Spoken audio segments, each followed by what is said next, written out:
네, 오늘은 로마서 시리즈 32번째 시간. 이제 끝에서 두 번째입니다. 예, 뭐 한 달 만에 다시 로마서로 돌아온 것 같아요. 가정의 달 때문에. 이제 다음 설교 시간이 이제 로마서의 마지막 시간이 되겠습니다. 오늘은 하나님의 기쁨이 된다는 것이라는 제목으로 함께 은혜 나누도록 하겠습니다. 저는요, 여러분 아시는 분들은 아시겠지만 저는 캠핑을 굉장히 좋아합니다. 특히 혼자 가는 솔로 캠핑을 굉장히 좋아해요. 제가 캠핑을 갈 때 우리 김 사관님이 이 진공팩으로 해가지고 밀키트를 만들어 주거든요. 뭐 부대찌개도 해주고 뭐들 저번에는 마라탕도 이렇게 해서 이번에는 마라탕 먹으면서 또 이렇게 캠핑을 했는데 이렇게 끓여 먹고서 자연 안에 이렇게 앉아 있으면서 별을 보면서 이렇게 앉아 있으면 복잡했던 머리가 좀 단순해지는 것 같고 또 다시 한번 기쁜 마음으로 목회에 집중할 수 있는 새 힘을 이렇게 얻게 됩니다. 참 제가 볼 때는 이 호주 생활하면서 참 좋은 기쁨을 주는 그런 취미가 아닌가 생각이 듭니다. 여러분들은 어떻습니까? 요즘 여러분들 기쁨이 무엇입니까? 취미 생활을 하는 분들은 뭐 취미 생활의 기쁨을 느끼고 계실 것이고 운동을 좋아하시는 분들은 운동을 하는 재미에 사실 겁니다. 또 최근에 자녀가 태어난 집에 뭐 아기 자체가 기쁨이죠. 연애를 시작한 연인들은 그야말로 그 한 날 한 날이 다 기쁨일 것입니다. 아니라고요? 네, 뭐 대부분이 그럴 것 같습니다. 네. 어떤 분들은 열심히 일하면서 돈 버는 재미에 또 하루하루를 재밌게 사시는 분들도 있을 것 같습니다. 저는 모든 분들이 인생에 복되고 즐거운 삶을 사시기를 또 간절히 원합니다. 담임사관으로서 더 바라기는 여기 계신 모든 분들이 영적인 기쁨도 누리며 사셨으면 합니다. 더 나아가서 하나님께 기쁨이 되시는 삶을 사시기를 간절히 축원합니다. 아멘. 오늘 본문은요 바로 이 기쁨에 관한 이야기를 하고 있어요. 오늘 본문은 하나님의 목적이 무엇인지 재조명하면서 그 목적을 이루는 것이 곧 하나님을 기쁘게 하는 것이다 라는 것을 설명하고 있습니다. 오늘 하나님의 목적이 무엇인지 한번 살펴보는 시간 가져보도록 하겠습니다. 네 가지로 나눌 수가 있는데 뭐 여러 가지 목적이 있겠지만 첫째로 모든 열방이 예수를 소망하는 것, 이것이 첫 번째 하나님의 목적입니다. 12절 다 같이 읽겠습니다. 시작. 또 이사야가 이르되 이사야의 뿔이 곧 열방을 다스리기 위하여 일어나시는 이가 있으리니 열방이 그에게 소망을 두리라 하였느니라. 할렐루야. 이 말씀이요 하나님의 목적의 대상은 우리만이 아니라는 걸 일단 먼저 얘기하고 있어요. 우리라는 건 뭡니까? 우리 먼저 믿은 사람들을 얘기하는 거예요. 여기서 모든 사람이라는 것은요 우리를 포함한 모든 인류를 말하고 있는 거예요. 모든 열방, 즉 모든 사람이 예수를 소망으로 삼는 것을 하나님의 목적으로 하고 있다라고 말씀하고 계신 거예요. 그러니까 아직 그 목적이 다 이루어지지 않은 상태인 거예요. not yet인 거예요. not yet인 거예요. 두 번째로 하나님이 우리 안에 충만히 거하시는 것. 13절 시작. 소망의 하나님이 모든 기쁨과 평강을 믿음 안에서 너에게 충만하게 하사. 할렐루야. 더 나아가서 모든 열방과 백성들이 예수 소망으로 하나님과의 관계가 회복되기를 원한다는 것. 기쁨과 평강을 믿음 안에 누리기를 원한다는 것. 이게 바로 두 번째 우리 하나님이 원하시는 겁니다. 세 번째는 뭐냐면 우리 오늘 성령 강림 주일인데 성령의 능력이 충만한 삶을 원하십니다. 13절 성령의 능력으로 소망이 넘치게 하시기를 원하노라. 아멘. 성령의 능력으로 소망이 넘치게 하시기를 원하노라. 이게 바로 하나님이 원하시는 거라는 거예요. 내 능력으로 아니고 세상의 소망으로 아니고 성령의 능력으로 그 소망이 넘쳐나기를 원한다라고 말씀하고 계신 거예요. 이게 바로 하나님의 또 세 번째 목적입니다. 네 번째 모든 열방이 하나님의 백성이 되기를 원하신다. 오늘 본문의 첫 단락은요 하나님의 궁극적인 원하시는 것이 무엇인지를 명확히 설명하고 있습니다. 11절 또 모든 열방들아 주를 찬양하며 모든 백성들아 그를 찬송하라 하였으며. 아멘. 이게 우리의 창조의 목적이었습니다. 그것을 회복하시는 것, 그게 바로 하나님의 목적이었어요. 결과적으로 모든 사람이 예수를 믿고 구원받아서 하나님의 백성이 되기를 원하신다. 이것이 하나님의 목적입니다. 왜냐하면 모든 만물과 사람들은요, 하나님이 창조하신 피조물이자 백성이자 자녀이기 때문에 그렇습니다. 골로새서 1장 66절, 만물이 그에게서 창조되되 하늘과 땅에서 보이는 것들과 보이지 않는 것들과 혹은 왕들이나 주권들이나 통치자들이나 권세들이나 만물이 다 그로 말미암고 그를 위하여 창조되었고. 아멘. 보이는 것이나 보이지 않는 것이나 세상 사람들, 이 왕권이나 주권이나 통치자들, 모든 권세들, 만물들, 하나님과 전혀 상관없다라고 사는 사람들조차도 하나님께서 창조하셨다라는 것입니다. 하나님은 모든 믿는 자들의 하나님이시지만 그와 동시에 믿지 않는 모든 사람들도 하나님의 창조물이라는 사실을 믿어야 됩니다. 깊은 산송과 오지의 미전도 종족부터 시작해서 일찍이 복음을 전파되었으나 하나님을 부인하는 사람과 심지어 이방신을 믿으며 하나님을 대적하는 사람의 일기까지 모두가 다 하나님의 백성이라는 것입니다. 우리 하나님은 우리 전 인류를 창조하신 하나님이심을 선포하고 있는 것입니다. 하나님께서 교회를 세우시고 수많은 성도들과 사명자들에게 명령하는 것이 바로 이것입니다. 내가 너희의 하나님됨을 알게 하라. 내가 너희의 하나님됨을 알게 하라. 이게 두 번 하면 넘어갈 줄 알았는데, 자, 내가 너희의 하나님됨을 알게 하라. 이게 바로 우리의 사명인 거예요. 다 같이 한번 해볼까요? 시작. 내가 너희의 하나님됨을 알게 하라. 아멘. 하나님은 우리 믿는 사람뿐만 아니라 모든 만물과 모든 사람들에게 하나님 되시기를 원한다라는 결론에 이르게 되는 거예요. 이것이 바로 하나님이 원하시는 목적이라는 거예요. 자, 그러면 우리의 목적은 무엇일까요? 하나님의 목적을 살펴보면서 드는 생각이 혹시 있으십니까? 아, 그렇지. 하나님은 모든 민족, 모든 열방의 하나님이 되기를 원하시지. 그런데 조금 나랑은 좀 관련이 없는 얘기인 것 같아. 좀 동떨어진 목표 같아. 내가 저걸 위해서 인생을 바칠 수 있을까? 라는 의문이 들 수도 있습니다. 실생활과 너무 동떨어진 목표같이 느껴질 수 있어요. 하나님의 목적은 목적이고 나의 목적은 또 따로 있지라고 생각하는 분들이 솔직하게 있을 수가 있습니다. 오늘 살아가면서 나의 기쁨, 내가 살아가는 목적, 이것을 얘기해 보라고 한다면 하나님의 목적과 동일한가? 자신 있게 말할 수 있는 사람 몇 명이 될 것인가? 전 좀 궁금합니다. 우리가 말씀을 읽고 묵상하면서 설교를 듣는 목적이 뭡니까? 그래서 우리가 오늘 예배를 드리는 거예요. 세상과 단절되고 오직 하나님과 연결되어서 하나님의 뜻이 무엇인가, 그 본질이 무엇이고 원본이 무엇인지를 다시 한번 들여다보는 거예요. 그리고 그 원본에서 내가 얼마나 멀어졌는가, 얼마나 가까운가를 점검하는 것이 바로 이 예배이고 말씀을 듣는 과정이고 또 경건의 훈련이라는 것입니다. 우리가요, 하나님의 목적이 낯설고 나의 삶과 동떨어진 이 이상적인 이야기로 들리는 이유가 여기에 있다는 거예요. 우리 한번 솔직해 보자는 겁니다. 우리의 목적은 다른 곳에 있습니다. 내가 욕망하는 것이 다른 곳에 있기 때문에 하나님의 목적이 나에게 굉장히 낯설게 느껴진다는 거예요. 그렇다면 솔직하게 우리의 욕망은 어디에 있습니까? 사람은 누구나 행복을 꿈꾸며 살아갑니다, 여러분. 많은 사람들이 삶의 목적을 행복이라고 대답할 거예요.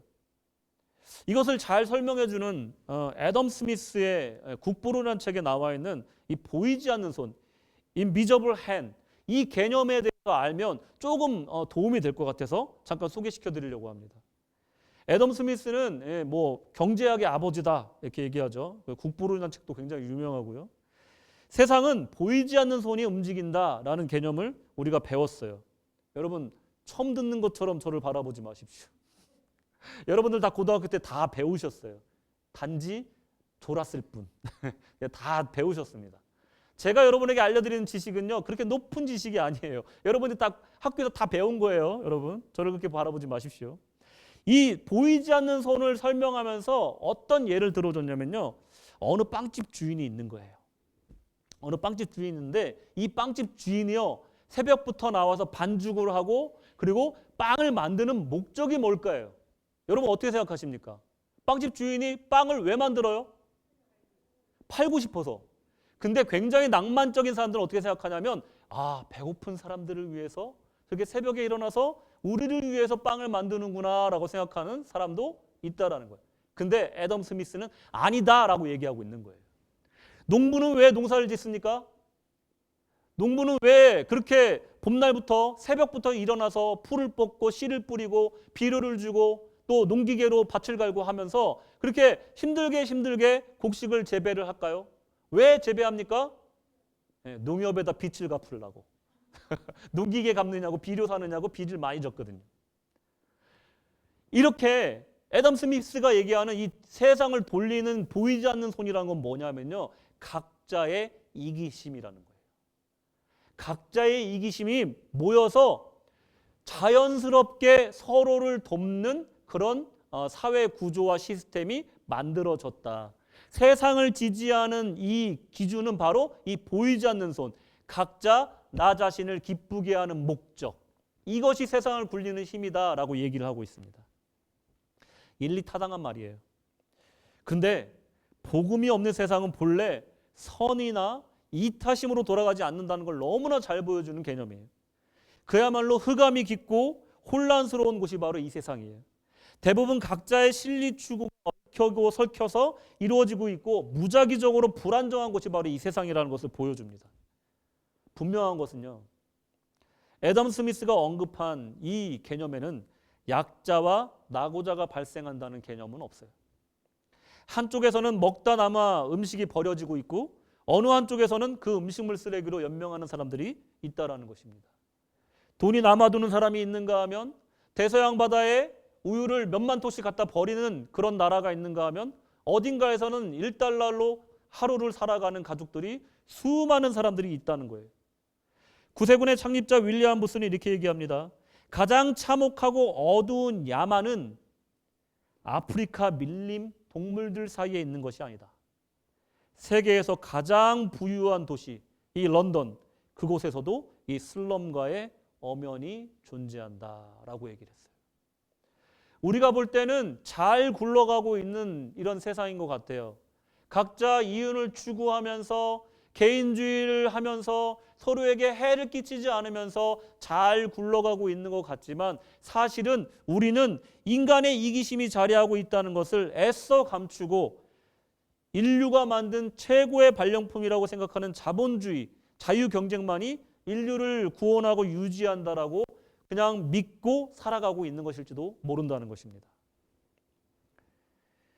성경에서는요, 이 참혹한 현실에 대해서 뭐라고 말하고 있을까요? 성경에서는 나를 하는 것은 우리의 목적이 될 수 없다라고 얘기를 합니다.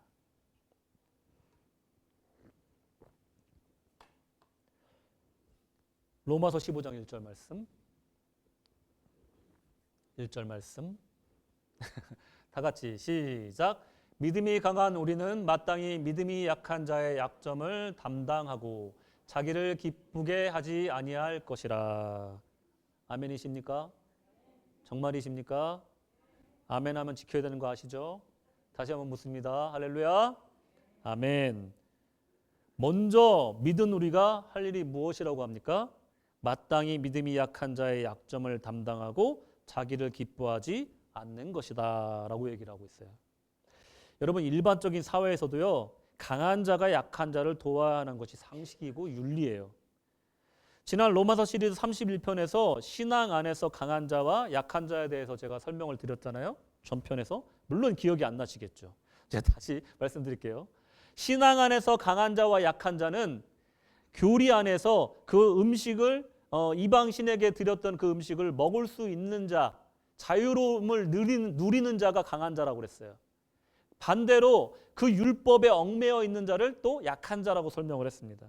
근데 오늘은 영역을 넓혀서 믿는 사람과 아직 안 믿은 사람들에 대해서 영역을 넓혀가는 거예요. 그럼 누가 강한 자일까요, 여러분? 성경의 기준에서 누가 강한 자예요? 바로 먼저 믿은 우리가 강한 자인 거예요. 이 말씀에서 강한 자는요, 우리예요, 우리. 그러니까 세상에 권력이 있는지 재력이 있는지 지위가 있는지 이거 다 상관없이 신앙 안에서 누가 강한 자냐? 먼저 믿은 우리라는 거예요. 이 교회 밖에 있는 예수님 안 믿는 그 사람들이 다 약자라는 거예요. 그 사람들이 부자이건 아니면 권력이 있건 아무리 잘났건 지성이 있든 없든 그 사람들은 다 약자인 거예요. 신앙 안에서는. 우리가 강한 자라는 것입니다. 강한 자가 어떻게 된다고요? 강한 자는 마땅히 믿음이 약한 자의 약점을 어떻게 한다고요? 담당해야 된다는 거예요. 그리고 자기를 기뻐하지 아니해야 된다는 거예요. 근데 이게 여러분 이 말을 들으면 또 삐딱한 사람들은 또 이게 또 마음에 안 들 수가 있어요. 제가 생각할 때는 70% 정도 되는 사람들은 당연히 그렇게 해야죠. 아멘 이렇게 할 것 같고 한 30% 정도 되는 사람은 이렇게 얘기할 것 같아요. 왜 내가 그래야 되냐? 라고 말할 것 같아요. 뭐 아무 근거 없이 제가 얘기하는 거예요. 뭐 70%가 안 될 수도 있고 퍼센테이지가 어떻게 되든지 상관없이 분명히 내가 왜? 라고 생각하는 사람이 있을 거라는 거예요. 기독교인이면 언제나 손해보고 항상 양보하고 져주어야 한다면 이 신앙을 지키며 살아가는 일이 정말 힘들 것입니다. 심지어 우리를 적대시하는 사람들까지도 우리는 그렇게 대해야 한다면 선하게 의롭게 산다는 것은 정말 힘든 일일 거예요. 이런 내가 왜 이 억울한 감정 여러분 어떠세요? 좀 낯설지 않지 않습니까? 좀 많이 해본 것 같지 않으세요, 여러분? 이게 상대가 완전히 나와 상관없는 남이라면 좀 모르겠는데 나랑 상관이 있는 내 어린 형제라고 했을 때 그때 내가 경험해 봤어. 뭡니까? 눈치채셨죠? 엄마는 왜 맨날 나만 양보하라 그래? 여러분 다 해보셨죠? 동생에 있는 분들. 그 감정인 거예요. 왜 나만 양보해야 됩니까? 왜 나만 손해를 봐야 돼요? 이 감정이 여러분 솔직한 감정인 거예요. 하지만 이 질문이 주어진다면요. 저는 여러분께 해줄 수 있는 답변이 하나입니다. 그건 뭐냐? 너는 강한 자다. 너는 형이잖아. 너는 누나잖아. 너는 강한 자잖아. 너는 먼저 믿은 자고 먼저 은혜 받은 자잖아. 라고 말씀드리겠습니다. 예수님은 내가 왜? 라고 반문하는 사람들에게 한 가지 이야기를 들려주셨습니다. 흔히 우리가 이 이야기는 탕자의 이야기라고 얘기를 합니다. 하지만 누가복음에 나오는 이 이야기는 탕자의 이야기 같지는 않아요. 제가 제목을 다시 짓는다고 한다면 두 아들의 이야기라고 짓고 싶습니다. 본래 우리가 익히 알고 있는 이 이야기의 줄거리는 아버지의 유산을 허랑방탕 탕진하고 처절하게 무너진 이 아들을 아버지가 한없이 용서해주고 다시 받아준다라는 내용이에요. 하지만 우리가 이 관가해서는 안 되는 인물 하나가 더 나옵니다. 그건 바로 형이에요, 형. 형은 겉으로는 순종적이고 성실한 아들이지만 그 내면에는 자신의 올바름에 대한 보상이 자리 잡은 인물이에요. 탕자인 동생을 용납하라는 아버지의 말에 아마도 내가 왜? 라고 되뇌었을 것 같습니다. 그리고 아버지에 대한 원망과 동생에 대한 미움으로 점철된 인물로 성경에서는 묘사되고 있습니다. 방탕한, prodigal. 이 단어를 보니까 무모할 정도로 남김없이 다 써버리다라는 뜻이에요. 이게 방탕하다라는 우리 부정적인 이미지를 갖고 있는데 이 무모할 정도로 남김없이 다 써버리는 이란 뜻을 갖고 있어요. 또 극도로 대책 없이 후한 사람을 이 prodigal이라고 얘기를 해요. 형에게 동생은 prodigal이었어요. 무모하게 모든 걸 다 써버리는, 대책 없이 다 써버리는 허랑방탕한 사람. 그 동생을 그렇게 바라봤던 거예요. 탕자라고. 아버지가 생전하셨는데도 불구하고 유산을 요구하는 배은망덕한 놈. 허랑방탕하게 탕진했으니까 형은 좋게 볼 리가 없었습니다. 동시에 형에게 아버지는 팀 켈러의 책 제목처럼 탕부라고 여겼을 거예요. 방탕한 아버지다라고 생각했을 거예요. 아버지는 못된 아들에게 무모할 정도로 남김없이 용서와 사랑을 부어줬기 때문에 그래요. 그 형의 원망의 원인은 여기 달려 있는 거였어요. 여러분, 예수님이 이 이야기를 통해서 전하시고자 하는 그분의 뜻은 무엇일까요? 우리 중에 누군가는 탕자가 있어요. 또 누군가는 형이 있습니다. 탕자가 잘했다는 것도 아니고요. 그렇다고 형이 순종이 순수하다고 말하는 것도 아닙니다. 이 이야기는 탕자의 관점에서도 아니고 형의 관점에서도 아닌 아버지의 관점에서 봐야 되는 이야기입니다.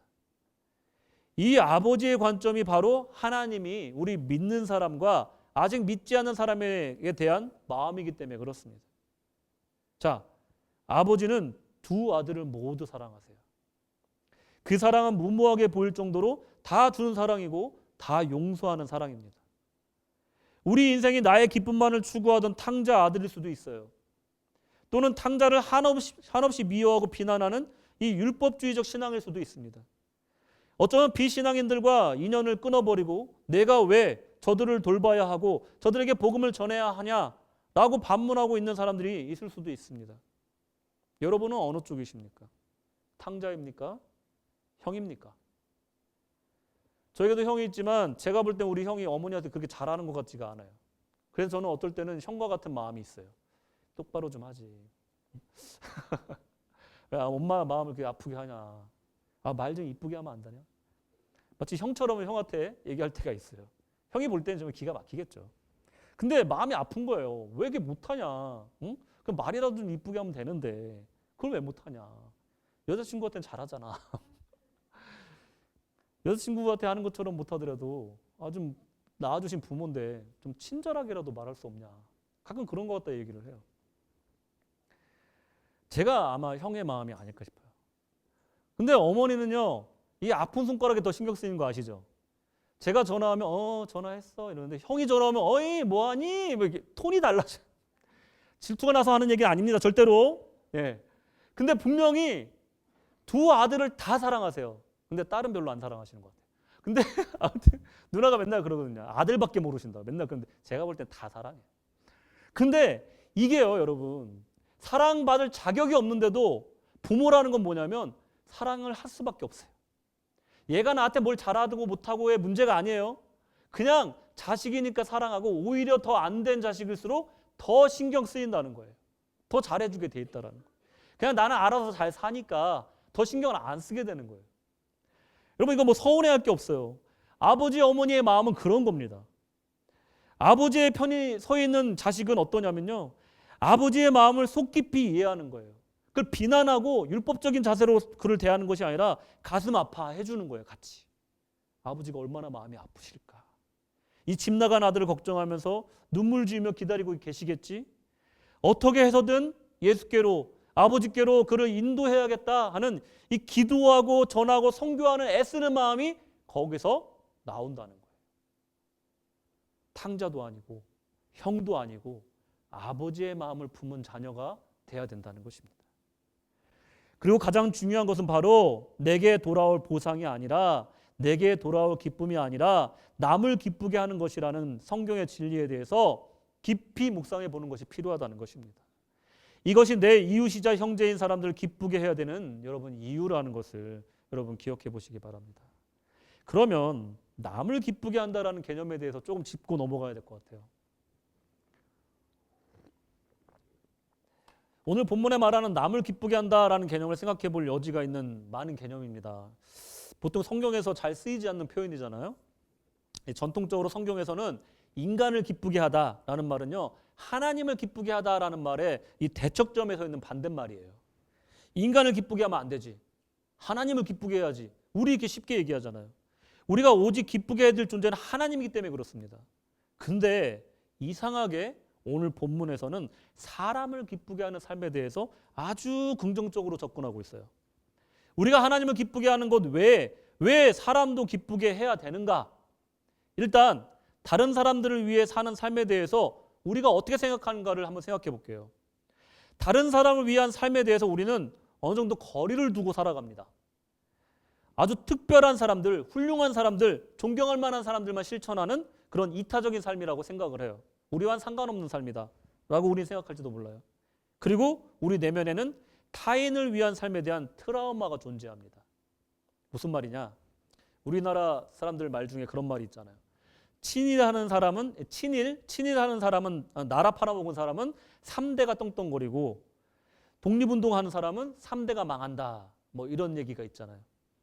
이게 재밌는 얘기 같지만요. 이게 우리나라의 역사적인 트라우마를 보여주는 거예요. 제가 얼마 전에 우리 아버님 장례를 치르면서 현충원에 갔었잖아요. 라온이한테 현충원이 이런 곳이다 설명을 해줬는데 나중에 얘가 뭘 찾아봤나 봐요.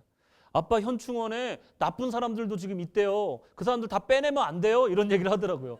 빼내야지. 곧 빼낼 거야. 법을 만들 거야. 꼭 빨리 빼내도록 우리 좀 기도하자. 이렇게 얘기를 했었거든요. 근데 좀 당황스럽더라고요. 세상이 그래요, 여러분. 당황스러운 일이 너무 많아요. 저 사람이? 분명히 일본군 앞잡이였었는데 왜 저기 누워있지? 이런 사람들이 분명히 현충원에 있다는 거예요. 물론 독립유공자들이 대부분이겠지만 우리 마음속에 무슨 생각이 담겨 있냐면요. 그 트라우마의 실체는 뭐냐면 남을 위한 삶은 불행하다라는 트라우마가 있어요. 아마도 오늘 이 말씀을 들으면서 나에게 하는 말이 아니었으면 좋겠다라고 생각하는 분들도 있을 것 같아요. 다시 한번 말씀으로 돌아가 보겠습니다. 2절 말씀. 우리 각 사람이 이웃을 기쁘게 하되 선을 이루고 덕을 세우도록 할지니라. 아멘. 여기서 말하는 선을 또 그 이웃을 기쁘게 한다라는 뜻은 이 2절에서 설명하고 있는 거예요. 그냥 그저 감정적으로 육체적으로 그들을 기쁘게 한다. 말초신경적으로 아니면 육체적인 필요를 채워주는 것, 그것을 이 기쁨을 다루고 있는 것이 아니에요. 이 모든 사람들이 우리의 이웃인데 이들에게 기쁨을 줘야 되는데 그 기쁨은 선을 이루고 덕을 세우도록 하는 기쁨이라는 거예요. 구세군의 모토 중에 3S라는 게 있습니다. 3S. Soup, Soap, Salvation. 이게 세 가지가 있어요. Soup, 먹을 것을 주고, Soap, 비누로 이제 위생에 관한 거죠. Soap, 그리고 Salvation, 복음을 전파하라는 거죠. 이 세 가지를 우리는 생각을 해요. 굉장히 진취적이고 실천적인 복음 전파 방식을 구세군은 구사하고 있어요. 굶주린 사람에게 일단 수프를 주고 이 불결한 환경에서 벗어나게 해주고 그런 다음에 복음을 전해야 된다는 거예요. 윌리엄 부스가 그렇게 얘기를 했잖아요. 물속에 빠져있는 사람한테 당신 예수 믿을 거야 안 믿을 거야 물어본 다음에 그 사람 믿는다고 한 사람만 건져낼 거냐. 일단 물에 빠진 사람은 건져내고 그 다음에 복음을 전해야 되지 않겠는가라고 말하는 것이 이게 구세군의 정신이라는 거예요. 여러분 맞지 않습니까? 만약에 물에 빠진 사람한테 예수 믿을 거야 안 믿을 거야 믿으면 내가 구해줄게 하는 거 얼마나 폭력적인 복음 전도 방식입니까? 저희는 그것을 지향하는 거예요. 일단 사람을 도와주고 그 다음에 복음 전파를 하는 거예요. 여러분 우리가 그들을 기쁘게 한다는 것은 바로 이런 거예요. 만약에 알코올 중독자가 있다고 생각해 보세요. 우리 이웃 중에. 그 사람이 나 오늘 좀 기분이 울적하니까 술 한 잔 먹고 싶으니 술 살 돈 좀 주십시오 사관님. 그러면 제가 줄까요? 저는 절대 안 줍니다. 그래서 저희는 되도록이면 현물로 주려고 그래요. 캐시는 잘 안 줍니다. 절대 안 주죠 거의. 왜냐하면 그거로 뭘 살지 모르기 때문에 그래요. 누군가가 알코올 중독자가 술을 사야겠다고 돈을 달라 그러면 주는 것은요. 그것은 이웃을 기쁘게 하는 것이 아니라 이웃을 망치는 길입니다. 만약에 내가 정말 이웃을 기쁘게 하고 싶다. 성경적으로 기쁘게 하고 싶다라면 선을 이루고 덕을 세워야 된다는 거예요. 도움과 복음, 빵과 말씀, 수프와 비누와 구원 이것이 공존해야지만이 이것이 성경적인 도움이라는 거예요. 그것이 기쁨 주는 일이라는 것입니다. 먼저 믿은 강한 자로서 우리는 우리 이웃이고 형제인 사람들을 외면할 수 없습니다. 나만의 기쁨을 위해서 살 수도 없습니다. 우리는 왜 그러면 우리 자신의 기쁨을 추구할 수 없다라고 말하는 근거는 무엇이냐? 왜 그러면 도대체 난 그래도 이해를 못하겠다. 도대체 왜 우리는 우리 자신의 기쁨을 추구하면 안 되는 사람들인가? 난 그래도 모르겠다 하는 분들에게 마지막으로 정답을 알려드리겠습니다. 3절 말씀. 그리스도께서도 자기를 기쁘게 하지 아니하셨나니. 설교의 정답이 여기 있습니다. 우리는 성경을 따라 살아야 된다고 말을 합니다. 그리스도를 닮기를 원한다라고 고백합니다. 진정 그리스도를 따라 살고 닮기를 원하는 삶은 어떤 삶일까요? 나를 기쁘게 하는 삶이 아닐 겁니다. 교회를 위해 헌신하겠다고 직분을 받은 목회자, 사관들이 교회에 관심도 없고 맨날 골프 치러 다니고 돈 벌러 다닌다고 생각해 보십시오. 절대 제가 그렇다는 얘기 아닙니다. 만약에 그렇다면 어떻겠습니까? 자신의 기쁨을 위해서 산다고 한다면 그들을 목회자라고 말할 수 있을까요? 이것은요, 교회 직분자들에게도 모두 해당하는 예입니다. 아내와 자녀를 사랑한다는 가장이 맨날 취미 생활만 하고 술 마시러 다니느라 가정을 돌보지 못한다면 그 사람을 가장이라고 말할 수 있겠습니까? 마찬가지로 그리스도를 사랑한다고 고백하고 그리스도를 따른다고 공언하는 사람들이 자신의 기쁨을 위해서 산다면 이 또한 말이 안 된다는 것을 여러분 생각해 보신 적이 있습니까? 자비로우신 하나님께서 언제까지 우리의 개인주의를 용납하시길 바라십니까? 그리스도께서는 한 번도 자신의 기쁨을 취하신 적이 없습니다. 자기를 위해서 한 일이 하나도 없다는 거예요. 모든 말씀과 생각이 다 아버지 하나님의 뜻을 대변하시고 그 뜻을 이루시고 그의 기쁨이 되기를 원하셨습니다. 예수님이 만약에 자신의 생각을 앞세우고 자신의 기쁨을 추구했다면 우리 인류 중에 그 누구도 구원받을 수 있는 사람이 한 명도 없었을 것입니다. 그리스도께서 자신의 기쁨을 취하지 아니하셨기에 우리는 죄에서 자유함을 얻고 구원의 기쁨을 얻을 수가 있었습니다.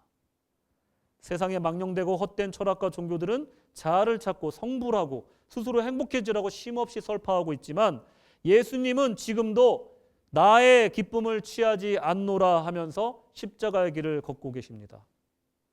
진정 최고의 행복한 삶에 혼자만의 기쁨을 젖어 누리고 사는 삶이 아니라는 것을, 형제와 이웃을 위해 헌신하고 그들에게 내가 경험한 구원받는 삶을 전하는 것, 기쁨을 전하는 삶이라는 것을 성자 예수께서 그 삶을 통해 지금도 외치고 계신 것입니다.